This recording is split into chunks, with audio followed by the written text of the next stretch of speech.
noite a todos, sejam bem-vindos a mais uma aula. Hoje não uma live, né, mas uma gravação.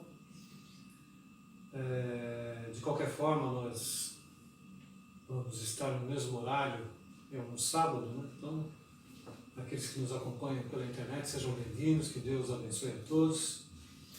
Vamos iniciar nossa aula orando a Deus, pedindo que Ele nos abençoe. Vamos orar então? Ó Pai de amor e de bondade, nós te louvamos e te agradecemos, a Deus, por mais uma oportunidade que temos de estarmos aprendendo a Tua Palavra, Pai. Sim. Pedimos a Tua direção, que o Teu Santo Espírito ilumine a nossa mente, o nosso coração, Pai, a fim de que realmente nós sejamos edificados através do conhecimento da Tua Palavra, Pai. Nós te louvamos, te agradecemos, pedindo que o Senhor abençoe a cada um que está nos acompanhando pela internet. Que o Senhor seja abençoando a vida da Beth, a minha vida, Pai, a fim de que nós sejamos usados como instrumentos nas Tuas mãos, Pai. Sim, Deus. E que corações sejam alcançados através da Tua Palavra e conhecendo o aprendizado dela, Pai. Nós te agradecemos e fazemos no nome do Senhor Jesus. Amém. Nosso estudo é a lição 7, né? Incredulidade dos judeus. Texto básico. Uma sequência, na verdade, a gente falou sobre os sinais, você falou, né, que eu não estava na outra aula, mas agora a gente vai falar sobre, apesar dos sinais e das maravilhas de Jesus, né, nós temos a incredulidade dos judeus. Sim. O texto básico é João 7, do versículo 7 ao 53. Na questão da incredulidade, né, a gente fica observando, e dentro daquilo que nós lemos, já antecipamos a nossa leitura, já foi enviado para vocês, né, com antecedência ao PDF do estudo, nós vamos abordando não só a incredulidade dos judeus, mas também os dias de hoje, que nós vivemos, né, a questão das opiniões, as divergências em relação a Jesus. Uhum. A gente vê no dia a dia, né, as abordagens, as pessoas com a dureza do coração deles não se deixam, né, aprender, né, e assim não vêm a crer na palavra e a própria obra missionária do próprio Jesus. Vamos lá então, Joel? Né? Vamos lá. João 7, de 7,53, a gente vai ver, vamos ler na medida em que a gente for avançando, como é melhor, né? O trecho é longo. Quando vai falando de Jesus, naquela questão dele estar desacreditado na casa dele, né, a questão dos próprios irmãos, a gente pode ler dividindo, né, que nem entra aqui no João 7, do 1 a 9, e os outros passagens também, pegando mesmo aqui os subtítulos da própria Evangelho de João. Você já começou falando a respeito da incredulidade, né? Nós vivemos num mundo em que realmente o homem, né, o centro quer ser o centro das atenções, né? Então ele não se imagina sendo dependente de um Deus, de uma divindade, né? Isso. Apesar, né, da própria introdução da revista, dizer que apesar das pessoas declararem crer na existência de Deus, e realmente, uma pesquisa recente da Folha de São Paulo diz que 97% dos brasileiros dizem acreditar em Deus. Quer dizer, um percentual muito grande, né? 97%. 2% dizem que não têm certeza ou não tem nada assim muito formado, muito concreto a respeito dessa, mas 97% crê sim na existência de Deus. A grande maioria crê na existência, inclusive, até de que Jesus morreu, ressuscitou. Isso. Creem no Espírito Santo, né? Isso por influência, obviamente, de ser de maioria cristãos, né? E apenas 1% diz não crer de uma maneira nenhuma, né? E é interessante que mesmo aqueles que se dizem ateus, né, que não creem em Deus, de alguma forma eles até buscam, né? Saber que existe um Deus, alguma força, né? Por conta da criação, né? Existem igrejas para ateus, né? Não sei se aqui no Brasil tem, eu imagino que deve ter, aqui a gente copia tudo, né? Mas já existem igrejas que funcionam. E isso serve até de uma certa forma de alerta para nós, né? Porque essas pessoas se reúnem naquilo que chamam de igrejas de ateus por causa da comunhão mesmo, eles conviverem como se estivessem num clube. Mas isso não é uma realidade que foge à realidade das nossas igrejas. Tem muita gente que busca as igrejas por causa do calor, da amizade. Então a busca... A questão do ambiente religioso ali, né? Exatamente, Tá no dia a dia, aquela comunhão, a amizade. Nossa, crente é tão legal, sempre tem comida, né? Isso. Agora nem tanto, né? Mas poxa, de modo geral sempre foi assim, né?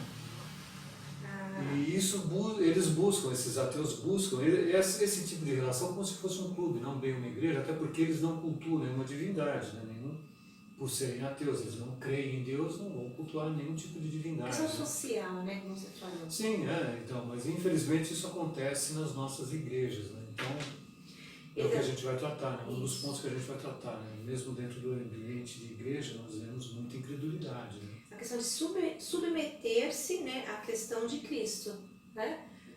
O que nós vamos estar observando dentro dos nossos estudos. O primeiro ponto aqui, ele vai trabalhando no capítulo 7, do versículo 1 ao 9, sobre Jesus ser desacreditado pelos seus próprios irmãos, né? Na sua casa, juntamente, né, lá, a sua família, né? E nós vamos estar discutindo um pouquinho sobre esse contexto, né? Que João, ele venha registrar acerca de Jesus, né? E ele vai falando da festa ali do tabernáculo. É uma festa que existe até hoje, a famosa festa das tendas, né? Isso daí foi, se eu não me engano, acho que foi em Amós que Deus determinou que fosse comemorado o período em que o povo de Israel estava atravessando o deserto, né, durante 40 anos. Então seria uma forma de relembrar esse tempo, né? Então a festa dos tabernáculos acontece até hoje lá em Israel. Mas era uma festa, existe desde a época de Jesus, né? E aí tem esse embate entre Jesus e seus irmãos. Apesar da incredulidade dos irmãos de Jesus, Jesus ele até é bem tolerante, né? Isso. Eu vou ler aqui então de 1 a 9, tá bom? Passadas essas coisas, Jesus andava pela Galiléia, porque não desejava percorrer a Judeia, visto que os judeus procuravam matá-lo. Ora, a festa dos judeus, chamada a festa dos tabernáculos, estava próxima. Dirigiram-se, pois, a ele os seus irmãos e lhe disseram: deixa este lugar e vai para a Judeia, para que também os teus discípulos vejam as obras que fazes. Porque ninguém há que procure ser conhecido em público, e contudo realiza os seus feitos em oculto. Se fazes essas coisas, manifestas-te ao mundo, pois nem mesmo os seus irmãos criam nele. Disse-lhe, pois, Jesus: o meu testemunho ainda não chegou, mas o vosso sempre está presente. Não pode o mundo odiar-vos, mas a mim me odeia, porque eu dou testemunho a respeito do que as suas obras são más. Subi-vos outros à festa, eu por enquanto não subo, porque o meu tempo ainda não está cumprido. Disse-lhe Jesus essas coisas e continuou na Galileia. Jesus afirma novamente aquilo que eu já havia afirmado à mãe dele, né? A Maria, no período em que ela pediu para que Jesus tomasse uma iniciativa e fizesse alguma coisa lá com relação à falta de vinho na festa. Quando Jesus se refere a não é chegado ainda no tempo, nem a hora, ele se refere exatamente à morte expiatória. E ele fala a respeito, né, dos irmãos dele, um pouco a passagem que fala do teu tempo, né? Aqui, né? O teu tempo aqui. Disse-lhes, pois, Jesus: o meu tempo ainda não chegou, se referindo ao que ele havia de acontecer a ele, né? Ou seja, a crucificação. Então Jesus sabia que tudo isso iria acontecer com ele. E ele fala para os irmãos deles, né? Mas o vosso sempre está presente. Quer dizer, os irmãos devem vivem ali na festa. Então, pode subir, curtam a festa à vontade, porque o tempo de vocês está presente. Jesus ele estava vivendo, mas na realidade ele estava com os olhos fitos exatamente naquilo que ele veio fazer realmente, né? Que era a sua morte expiatória, né? A sua morte na cruz. Então era sobre isso que Jesus estava se referindo. A questão que nós temos trabalhado muito no nosso estudo, a visão mesmo é eterna, né? Que eles não compreendiam. A oposição contra Cristo já havia se manifestado em alguns momentos, e aqui é registrado como ódio intensificado, como a aversão latente por Cristo, irrompendo no inferno incandescente, né? A intenção de matarem Jesus aqui no versículo 1, né? Então, Jesus já vinha realizado várias obras, né? E a murmuração dos judeus a todo tempo eles perseguindo, a todo tempo eles indagando, né, eles tentando fazer com que o povo ficasse confuso, ele sempre falando que ele veio cumprir a vontade do Pai, né, ele ensinava em nome do Pai, e ele falou assim, mas eu sou do Filho, o Messias, então até que precisando contradizer o que ele ensinava em relação ao próprio Moisés, que a gente vai estar vendo e observando aqui algumas... Nesse próprio capítulo, né, o próprio João narra que havia aqueles que realmente entendiam que ali os sinais que Jesus fazia era de alguém que realmente que seria o Messias mesmo, né? Porque quem é que faz esses sinais senão o Cristo, né? Isso.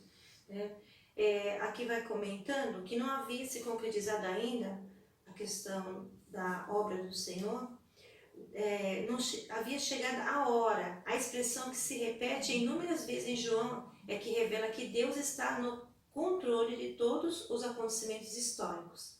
Como você comentou, por isso mesmo, a morte expiatória de Jesus aconteceria no momento certo por vontade de Deus. Então, toda a questão do ministério de Jesus, tudo que ele ia de passar, todas as perseguições, tudo que se levantaria contra ele, testificando que ele era o Filho de Deus, as pessoas falam, mas quem é você se dizendo, né? Filho de Deus, o próprio Deus, né? Que a gente observou algumas vezes, ele falando assim, que ele veio, né, para cumprir a vontade do Pai, a vontade do Deus, do seu Pai. Então ele, muitas das vezes, mas você se diz, né, sendo filho, e aí eles começaram a perguntar, e as obras que Moisés, a gente até comentou, realizava, e você, quais são as suas, né, até então indagando, né? Eles davam mais importância às obras em si, ao ver, né, ali, né? Não davam tanto valor a quem fazia as obras. Isso. Né? Os eventos narrados nesse capítulo acontecem em 3 momentos diferentes. Primeiro na Galileia, com Jesus e seus irmãos, do 7 ao 9 que foi lido, né? Depois durante a festa do tabernáculo em Jerusalém, do versículo 10 ao 36. Aliás, é um diálogo sem sentido, né? Por que Jesus ia mostrar esses sinais aos seus discípulos? Os discípulos já dizem, já estavam com ele ali, já estão acompanhando, né? Então ali, né? Não tinha sentido essa cobrança. Vai lá, se apresenta, faz um espetáculozinho lá para que todos te aplaudam, né? Isso, não é isso a intencionalidade dele. Não, a ideia deles era cutucar Jesus mesmo, né? O tempo todo. Né? Então, aí você falou a respeito de Deus ser o Senhor da história, certamente, né? Então o próprio apóstolo Paulo vai chamar esse período de plenitude dos tempos, né? Tempos esses que Deus controla de maneira perfeita. Então, chegando à plenitude dos tempos, né? E a plenitude dos tempos se dá exatamente com a vinda de Jesus, né? Com o nascimento, morte e ressurreição de Jesus, né? Então aqui ele vai contando, né? João, no segundo, ele vai contando a forma, tudo que ocorreu de uma forma histórica mesmo, contando como fosse uma história, né, o que estava ocorrendo naquele momento. Vale ressaltar que os episódios narrados no capítulo seguinte acontecem no mesmo mês, acontecem ainda nesse mesmo contexto da festa, porém não iremos abordá-los nessa lição. O que é dito no versículo 3 ao 9 acontece no contexto familiar de Jesus. Seus irmãos o aconselharam a se manifestar ao mundo. Versículo aqui 4, né?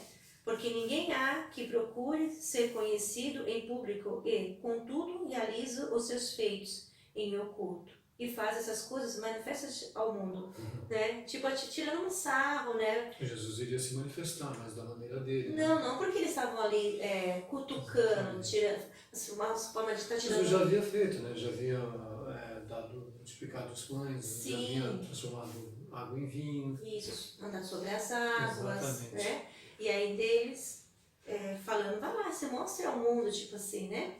Aliás, o contexto dessa história é muito interessante, Beth, pelo seguinte, na comemoração da festa dos tabernáculos, eles finalizam, é comemorado em 8 dias, né? É a segunda festa mais importante do povo judeu, né? A primeira é a Páscoa, que é comemorada em 7, que tem todo aquele processo, né? Relembrando exatamente todo o êxodo, né? Toda a saída do povo. E a festa dos tabernáculos tem um dia a mais, e no último dia eles encerram lendo o último versículo que tem lá o nome que ela não me lembro, da Torá. Ou seja, no período de um ano, todo judeu, pelo menos deveria, né, ler toda a Torá. É como se todo crente tivesse que ler durante um ano a Bíblia. E no último dia da festa dos tabernáculos, se lê o último capítulo, o último versículo. Certo. E olha que beleza, né?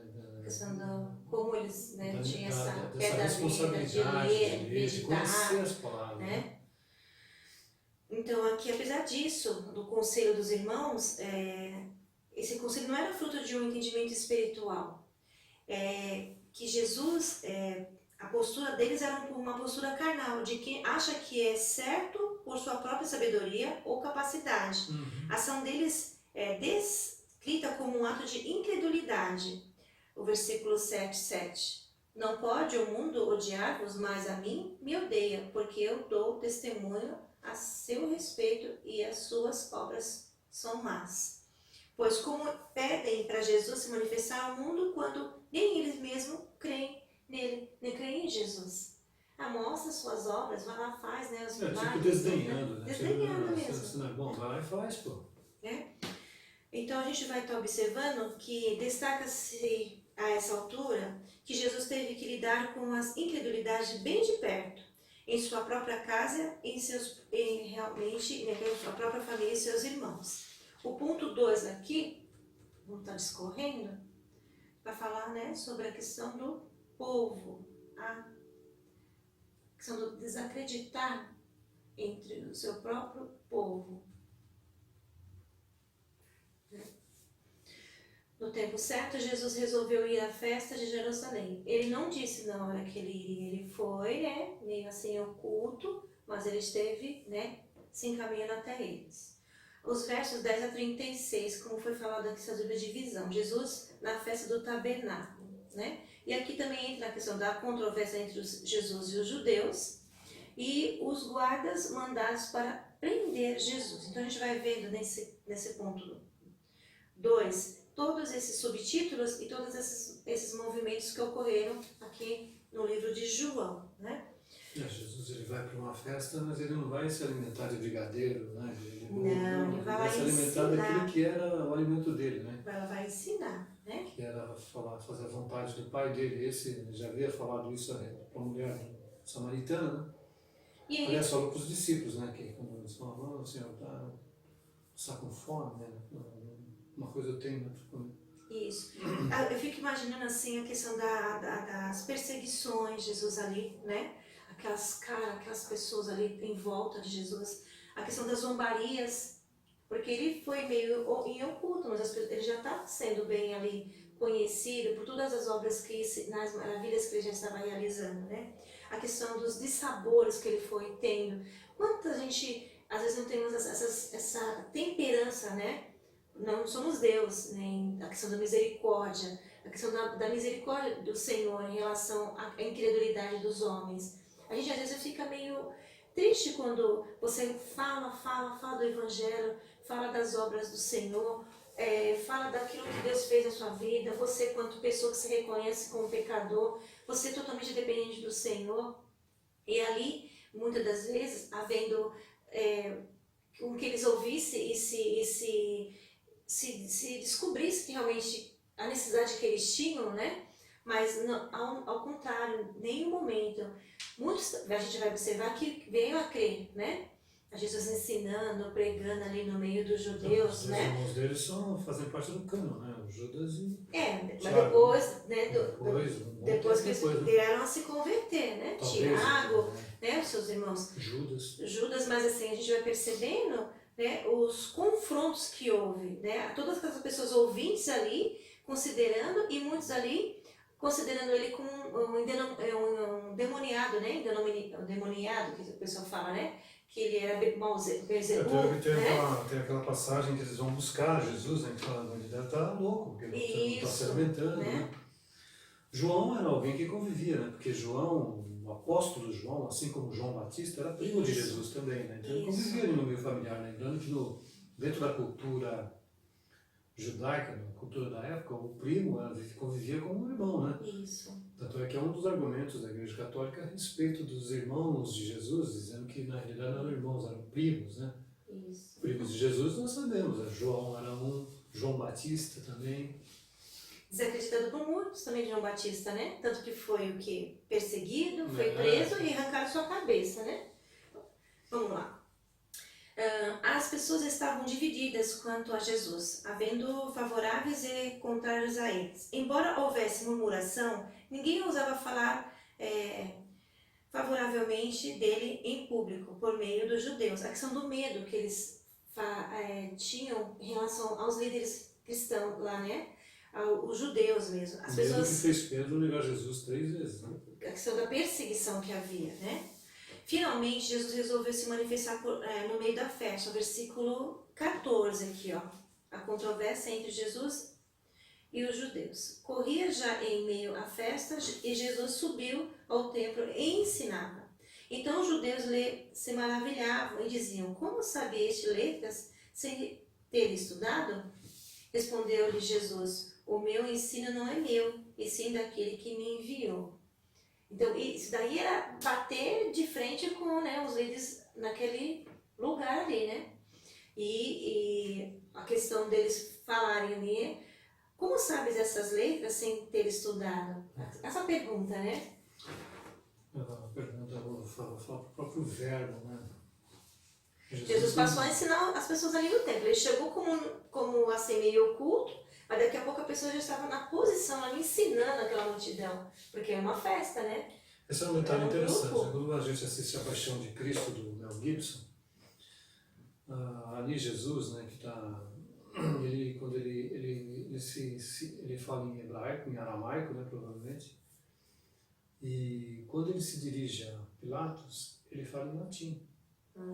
Tem, né, de repente as pessoas nem percebem, né, porque ele está falando lá, porque é falado na linguagem, né, é usado uma legenda, mas ali é a linguagem original, né, a palavra que, da forma ele fala em hebraico, aramaico, e quando ele está falando ali com Pilatos, ele está falando em latim. Latim não era uma língua dominada pelos romanos, né? Isso.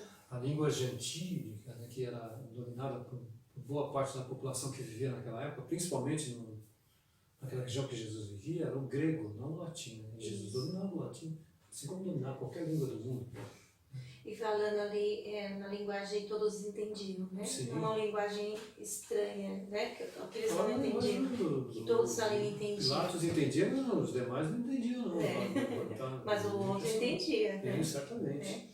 Então aqui, Jesus ensinando ali no templo, seu ensino causou admiração, versículo 15, que foi já lido aqui. Mas não a conversão, pois assim que Jesus confrontou, né, seus ouvintes, no versículo 16 a 19, deixa eu ler aqui.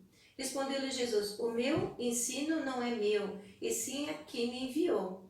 Se alguém quiser fazer a vontade dele, conhecerá a respeito da doutrina, se ela é de Deus ou se eu falo por mim mesmo. Quem fala por si mesmo está procurando a sua própria glória, mas o que procura a glória de quem o enviou, este é verdadeiro, e nele não há injustiça. Não vos deu Moisés lei? Contudo, ninguém dentre vós a observa. Porque procurais matar-me? Então ele já vem, né? Ele acusa. Vocês não conhecem esses conhecedores? Como você falou, eles estudavam durante todo um ano e ali na festa, né? E com a questão da reflexão, de tudo aquilo que eles leram da passagem, né? Os próprios ensinamentos de Moisés. E ele fala assim: vocês lá, com tudo vocês, Jesus, né? Então, eles não entendiam, né? E vocês conhecem, estudam, tipo, indagando eles, e não observam e procuram me matar? Não, ou seja, não estamos entendendo nada. Não estão entendendo, né? Não estamos entendendo. Observações de Jesus com relação a isso, havia um grupo, quando aqui no versículo 25, a gente vai pular para o 25 a 27, já ou não? Quer mais comentar alguma passagem aqui? Não, do 14 a 24. Aqui, ó, tem aqui a passagem, o 23, versículo 23, do capítulo 7. Pelo motivo de que Moisés vos deu a circuncisão, se bem que ela não vem dele, mas dos patriarcas, no sábado circuncidais um homem. E se o homem pode ser circuncidado em dia de sábado, para que a lei de Moisés não seja violada, por que vos indignais contra mim pelo fato de ter curado num sábado ao todo um homem? Não julguei segundo a aparência, e sim pela reta justiça, porque eles estavam julgando e falando de Jesus até a questão do paralítico que ele tinha curado. Não é isso? Vamos lá, então, aqui no versículo, a partir do versículo 25, os guardas mandados para prender Jesus. Eu acho bacana porque eles fazem uma profissão de fé, né? Quando eles retornam, né? Vocês não prenderam ele? Não, a gente vai prender. Mas para prender por quê? E o que ele fez? Não é isso? É, Eu estava vendo uma passagem aqui em João, aqui no capítulo entre 7 a 9, né? Quando Nicodemos ele vem defender até o próprio Jesus. É verdade. E aí tem uma passagem que Nicodemos aparece. Nicodemos aparece de novo, relembrando lá que ele foi, né, meio no oculto para falar com Jesus, reconhecendo realmente que ele era, né, o Messias. Só que quando ele estava sendo acusado, ele fala assim: vocês não deixam nem ele falar? Vocês vocês não ouvem o que ele quer dizer? E assim, não palavreado, né, eu dizendo. E ele fala assim: não. Aí eles começam Por acaso você também é galileu? Né? Isso, já começa, né? E aí ele já se cala, né? Observando Jesus de longe, havia um grupo que também permaneceu incrédulo diante do que ouvia.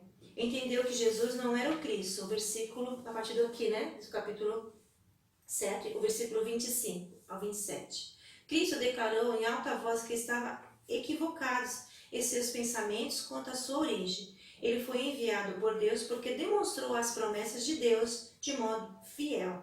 Essa declaração de que eles não conheciam a Deus foi quando ele fala da questão de Moisés, não é isso? Aqui no, né? Eles não conhecem a Deus. Dentro da lei sim, mas não o... Com a pretensão de ter conhecimento peculiar, a questão mesmo de se desdobrar, né, na palavra. Provocou aos ouvintes, ele provocou eles, procuravam detê-lo, mas Deus pode atar as mãos dos homens, mesmo que não converta os seus corações. Então, em nenhum momento, só chega ali da cruz, que a gente vai estudar mais à frente, que foi a questão da toda aquela martírio mesmo de Jesus. Mas até então, em nenhum momento eles conseguiram, né, se chegar a Jesus é uma questão de machucá-lo, prendê-lo, nesse sentido. Porque a missão dele tinha que cumprir mesmo. E ali, Deus não tinha chegado a hora mesmo, como ele vai falando aqui para os próprios irmãos. É chegada a hora, né? Vamos lá, Joel, capítulo, versículo, parte 3 já? Desacreditado por muitos, cridos por alguns. Isso.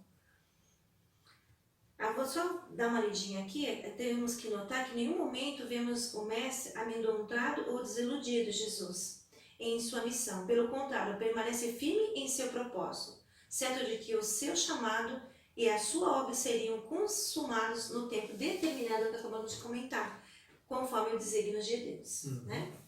Esse ponto 3, se quiser já iniciar. Né? Que apesar de toda incredulidade, houve um grupo ali que acreditou. A gente falou a respeito dos guardas, né? Que certamente eles acreditaram. Né? Aliás, né, isso era próprio de Jesus, a sinceridade do coração das pessoas que estavam ali, né, que acabavam por... Na cruz lá teve aqueles guardas romanos que não tinham nada a ver com a história dos judeus, no entanto, realmente esse homem era Deus, né?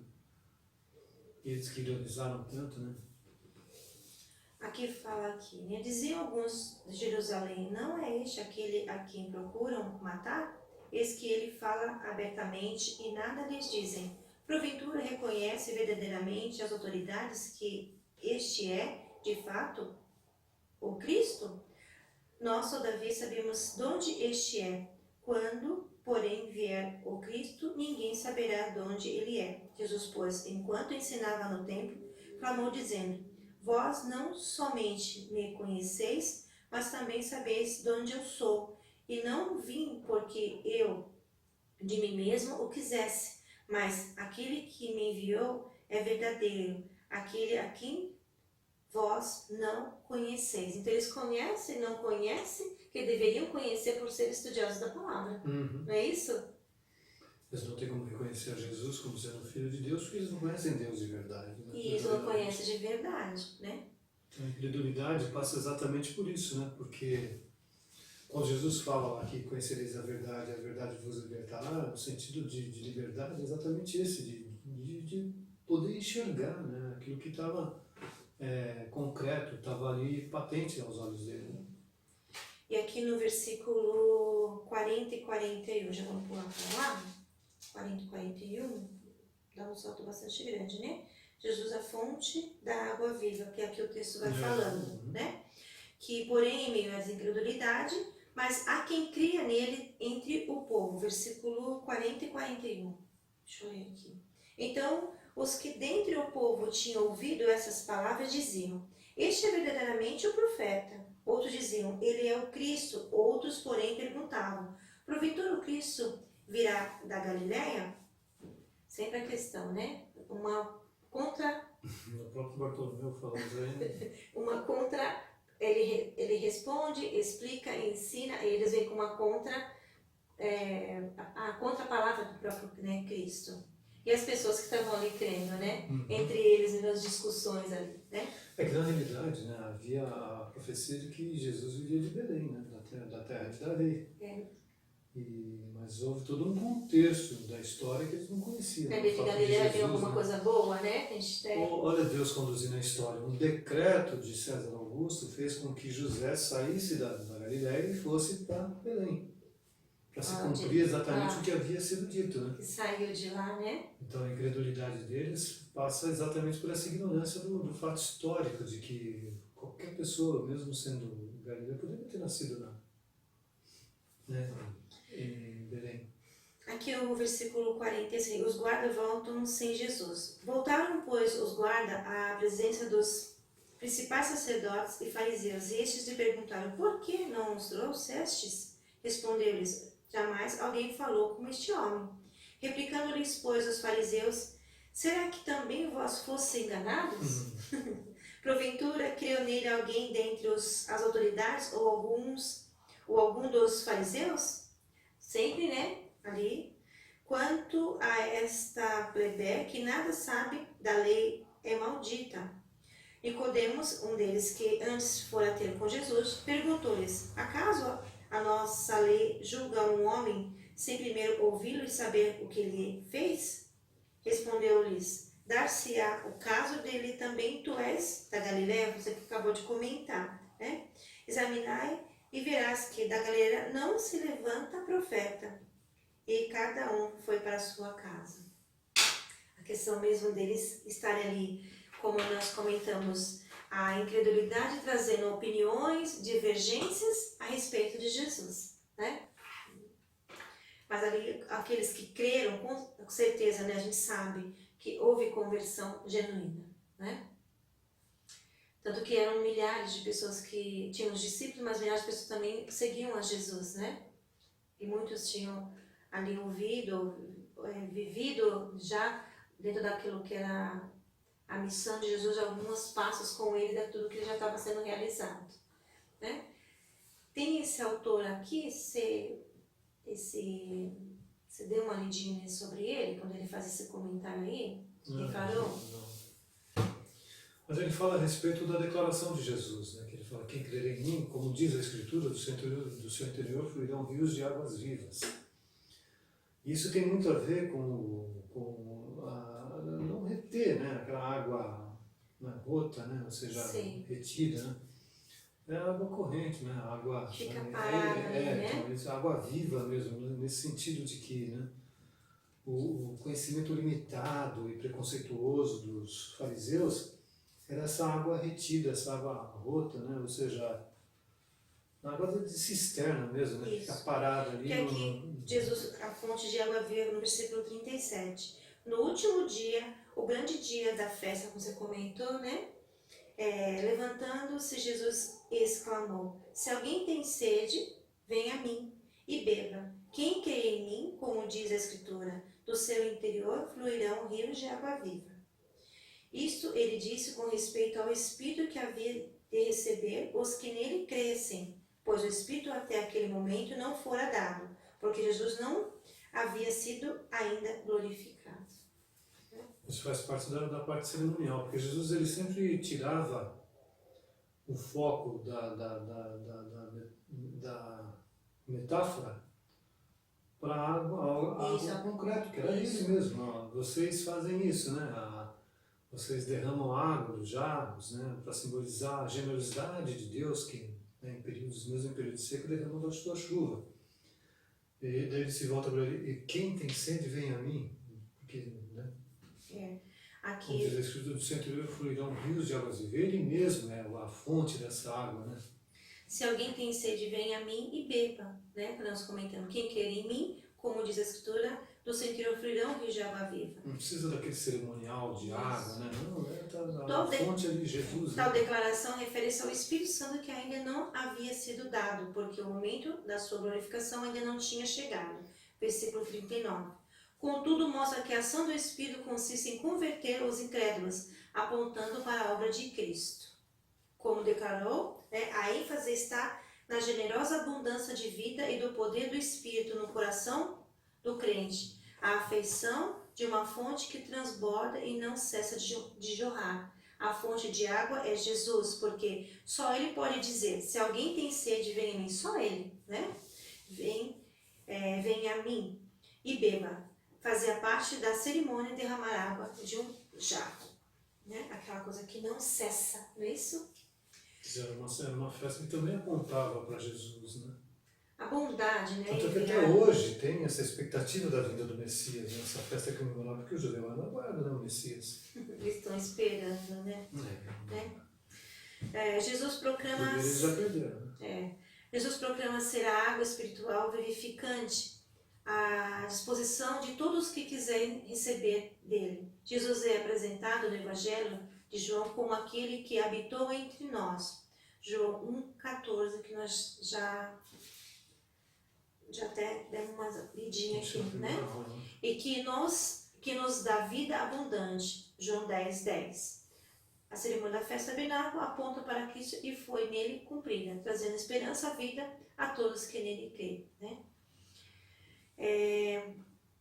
Já indo para a conclusão, a gente percebe, tinha aqueles dois tipos de pessoas, um defendendo, o outro realmente reconhecendo, e aquele que tentava confundir, como nós até comentamos na aula anterior, sobre, né, a questão dos milagres, né, de Jesus, as pessoas que ali vêm ao encontro de Jesus porque a questão da promessa, a questão dos feitos, os sinais, e sendo que realmente não é isso que a intencionalidade da proclamação do Evangelho, a missão de Jesus, é que realmente as pessoas crescem nele, como Filho de Deus. E quando a gente vê a incredulidade, a dureza do coração desses homens, e a gente entende que muitos hoje em dia também estão da mesma forma, né, João? Muito é oferecido, muito a gente tem a televisão, a gente tem agora o meio de comunicação, a gente vê até a questão da, como você falou, os religiosos estão dentro da igreja, vivendo uma vida social. Naquele período, né, não era diferente, porque o povo judeu, eles viveram sempre na expectativa da vinda do Messias, da promessa sendo cumprida na vinda do Messias. E várias promessas foram cumpridas por Deus, né? Quer seja libertando eles do Egito, né? A volta do exílio e tantas outras coisas, né, que apontavam para Jesus, né? E toda essa lei, todo esse cerimonial, todas as festas apontavam para Jesus. Então isso daí estava claro para eles, né? Então era difícil acreditar que eles não criam, né? Isso. Na figura de Jesus, se era uma coisa tão natural para eles, né? Então isso era incredulidade mesmo, isso era a falta né? Então era enxergar, ver com olhos carnais mesmo, né? Porque os poucos que criam viam, né, detalhes importantes, por exemplo, a forma como ele falava, o conhecimento de Jesus, né? Os guardas falaram isso, né? Como é que alguém que como uma pessoa, né? Sendo que eles falam uma palavra, ele fala aqui, né? Aqui, autoridades, de onde ele é, né? Todavia, sabemos que este provém de Cristo. Ele fala a questão de conhecer as leis, né? Não, a resposta dos guardas, quando eles foram inquiridos, por que vocês não viram, não trouxeram? Deixa eu ver aqui. Aqui, né? Aqui Os guardas respondemos. voltam a ser Jesus. Voltaram, pois, os guardas à presença dos principais sacerdotes e fariseus, e eles lhe perguntam, por que não? Por que não o trouxeste? Respondeu ele, jamais alguém falou como este homem. Pois é, como é que eles conseguiram, né, observar? Eram guardas, eram militares, soldados, né, que... Ninguém jamais falou como esse Eles homem. diziam assim, não, eles são, assim, são quase que máquinas de guerra, né, então, mas mesmo Para eles... trabalhar no coração deles, né? Homens preparados para a guerra, sem nenhuma sensibilidade, não é isso? É verdade, é que você vê, por exemplo, o apóstolo Paulo, ele foi preso, e ele foi preso junto a uma guarda de elite, né, que é a guarda pretoriana, lá, que é aquela guarda que cuidava do palácio, né? E, no entanto, ele fez muitos ali se converteram, né, pelo conhecimento, pelas palavras de Paulo, né? E os fariseus indagando nos guardas, será que também vós fostes enganados? Né? Quer dizer, eles foram tão convictos na Foi ludibriado, deles. né? Foi tão... Pô, esses caras só podem ter sido enganados, eles estão enfeitiçados, enganados também, né? E a conclusão do nosso estudo? Encontramos em João 7 o deserto árido da incredulidade presente desde a família de Jesus até os principais religiosos, ou seja, naqueles de quem menos se esperaria. Mas também encontramos a água da vida sendo derramada nos corações de pedra, transformando-os em corações de carne. Em meio a tanta sequidão surge uma fonte de água viva, que transforma completamente a pessoa que nela crê. A fonte continua jorrando e proclamando ao mundo incrédulo: vem, aquele que ouve, diga vem, aquele que tem sede, venha, e a quem quiser receber da graça da água da vida. Apocalipse 22, 17. E a aplicação já, né? Nós vamos observando, né? Que a fé é inabalável, aquele que crê na palavra de Deus, que estuda, conhece de Jesus, né? Sempre tem sede, sempre buscando uma intimidade, né? Com o Senhor, em oração, em comunhão, alimentando-se a todo tempo, no decorrer de toda a sua vida, né? A gente já finaliza como a gente começou. A gente começou falando a respeito dos ateus, aqueles que não acreditam em nada, né? Que buscam, formam aquelas comunidades, né? Que eles dizem até que são igrejas de ateus, né? Então aquelas pessoas que se aproximam, né? Principalmente aqueles que vêm à igreja, eles têm que vir prontos para exatamente... Sedentos, né? De matar a sede deles em Jesus, né? Não existe outra motivação que vale a pena nos aproximar das nossas vidas, né? De viver em comunhão, estar na igreja, senão Jesus, né? Se alguém disser que está por outra razão, está enganado, está enganando a si mesmo, né? Jesus é o Senhor da igreja, Jesus é aquele que é a fonte de vida, que né? nutre tudo a nossa vida. Toda a nossa vida. Nós somos totalmente dependentes, nós né? buscamos dentro do ambiente eclesiástico, vamos colocar assim, se glorificar, né? Tá lá, se finaliza em Jesus, né? Isso. Então, na congregação, Cristo é o único que sacia a nossa sede espiritual. Ele é o único gênito Filho de Deus que veio ao mundo para buscar e salvar o que estava perdido. Isso é importante, né? Porque todos nós andávamos perdidos, né? E Jesus veio nos buscar. Nesse mundo de incredulidade, ele é a única fonte de vida e as pessoas têm que crer nele. Também nós somos instrumento de falar desse Jesus para outras pessoas. Não é isso, João? Temos a obrigação. Mesmo com tanta incredulidade, mesmo não com tanta acusação, desistir. Né? Mesmo com tanta sátira, né? Isso, piadas, né? Já vem o crente, né? Já vem, né? A despeito de tudo isso aí, a gente tem que pegar a palavra, falar de Jesus, porque é a coisa mais importante, né, do Evangelho, a mensagem do Evangelho é essa. Né? Então são agora perguntas para mim, né, para você que está nos assistindo, né? Você tem crido nele, apesar da multidão? Apesar de todas as pessoas que estão ao teu redor, você tem crido em Jesus como Senhor suficiente Salvador da sua vida? Né? Não siga a agenda dos incrédulos. A gente fica muitas vezes sentado nas rodas dos escarnecedores, né? Até nas piadinhas. Se deixando levar conversas que então tantas seitas, tantas religiões hoje também, todos os caminhos dizendo que podemos chegar a Deus, mas o único caminho que chegamos a Deus é através de Jesus, creem em Jesus a sua suficiência, né? Muitos sábios, muitas pessoas se dizendo inteligentes, conhecendo tantas outras coisas, mas não seguem o exemplo, não conhecem a Jesus, né? E saber que no tempo que nós vivemos, esse tempo marcado hoje, como naquela época, o único que nos leva a Deus, meio às incredulidades desse mundo, é Jesus. A gente poderia falar que todos têm e têm a certeza que existe um Deus, mas que Deus é esse, né? Nós podemos conhecer a Deus através dos... Só 97% das pessoas dizem acreditar em Deus. Isso, né? a missão de Jesus mesmo. Que Deus é esse, né? E nós temos que buscar de Deus e buscar também a sabedoria do alto para todo esse meio de incredulidade, como nos posicionar também a meio dessa multidão, tá bom? Nós temos uma pessoa também que vai fazer uma oração, que vai participar conosco, né? Finalizando já a nossa aula. Finaliza um nosso aluno aplicado, sempre está lá, né? Sempre no YouTube, mandando lá as suas opiniões, participando.